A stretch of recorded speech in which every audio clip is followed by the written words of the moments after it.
I don't think so. Like, I believe in God, but I think I believe more in the universe. So we always have um, this pre-culture and current culture difference in our lives, which keeps troubling us, is because we need to hear our parents who completely believe in God, and it's here is this generation who feels that okay, God is there, but then I think we need to believe in humanity and in universe and all that. So continuing with this topic, I would like to invite Anushka, who lives in the character in every blockbuster movie she has been a part of. She has even given memorable characters to the movies and is remembered by her character. So, Anushka, you have read the book. Yeah, and I want to ask you the same question. Do you believe in God?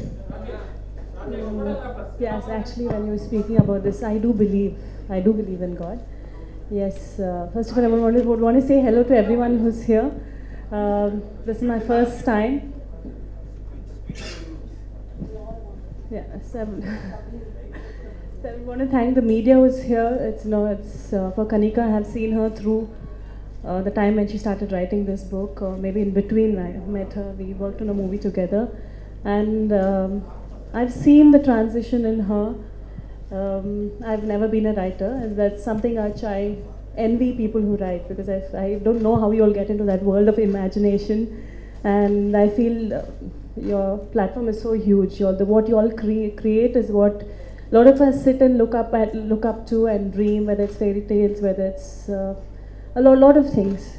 So I've closely seen her go through a lot writing this book, and then so I keep telling her every time she has a launch, I said, you've given birth to the baby, so it can't be worse than that. So more than this, it's how people read and interpret and how they absorb it and onto themselves.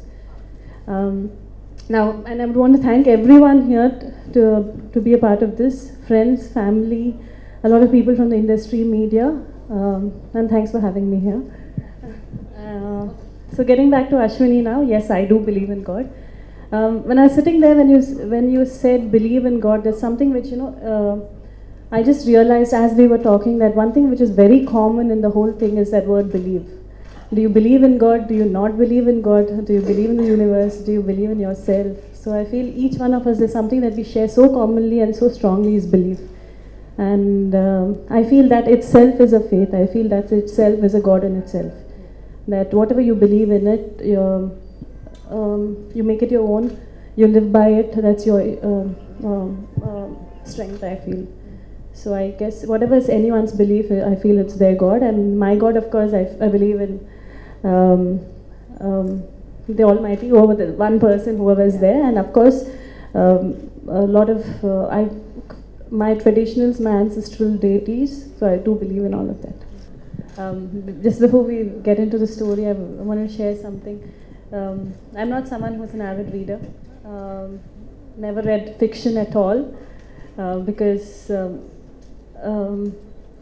I don't know, maybe it's just so too big-headed, because I feel I have this vivid imagination, and unless someone can really come and break it, I don't want to read something and get into somebody else's world of imagination. And of course, Kanika is a friend, and when she came up with a name called Dance of Durga itself, and she told me a small bit when she was writing, which caught my attention, because I could immediately imagine without imagining better. I could go with it and feel so good with the moments that she was telling me, and that is why I was keen to read this book. And that is something which I want to share with you itself, because we've never spoken about the book before. I believe that each one of us, we live a life, I think this whole universe runs on duality. Each one of us has a duality. Where there's too much of love, genuine love, then it's a very thin line. You can very quickly flip to hatred. Only if there's that much of love can you flip to hatred. Where there's that much of faith, you can go into not believing in faith. So Raju's character is something which I could so relate to, whether it's Raju or whether it was Durga. It was something which I could so relate to, that I feel in a very writer's point of view, like how you describe the atmosphere so well, the smell of the rain and all of that, which I feel all of us have forgotten nowadays. We don't, before the rains come, when I remember when I was a child, I could smell the mud, yes, And as I've grown up, you get busy in your life and you forget that. Similarly, as people, we tend to forget the emotions and what we go through.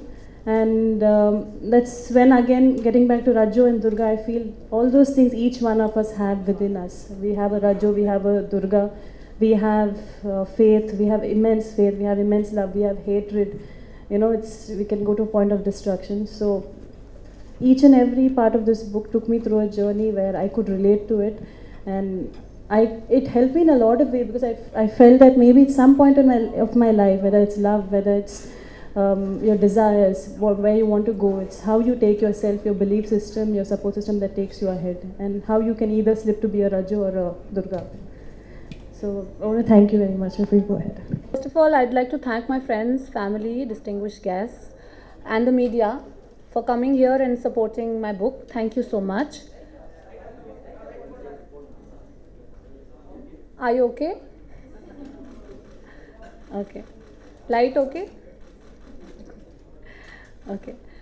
So, Ernest Hemingway has rightly said, there's nothing to writing. Basically, all you do is sit down at the typewriter, in our case, our computers, and just bleed. That's about it.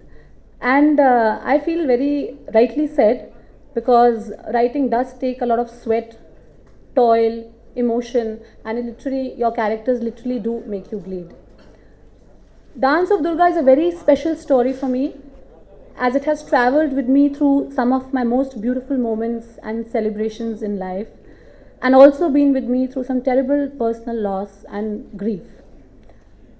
I'm very happy to share the ideas, thoughts, and the journey of creating this novel and my protagonist, Rajo. I would like to invite the distinguished filmmaker, Mr. Rajiv Menon, to say a few words and give us a glimpse of Rajo's world through an AV. Thank you, Rajiv. Good evening, everybody, and welcome to the KANIKA DHILLON show. As you can see, the panel is heavily loaded. There are all women happening there.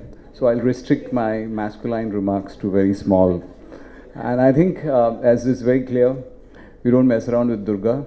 And I think it's the shortest cut between seeing a small AV on the book, and it's like a little trailer which has been put together by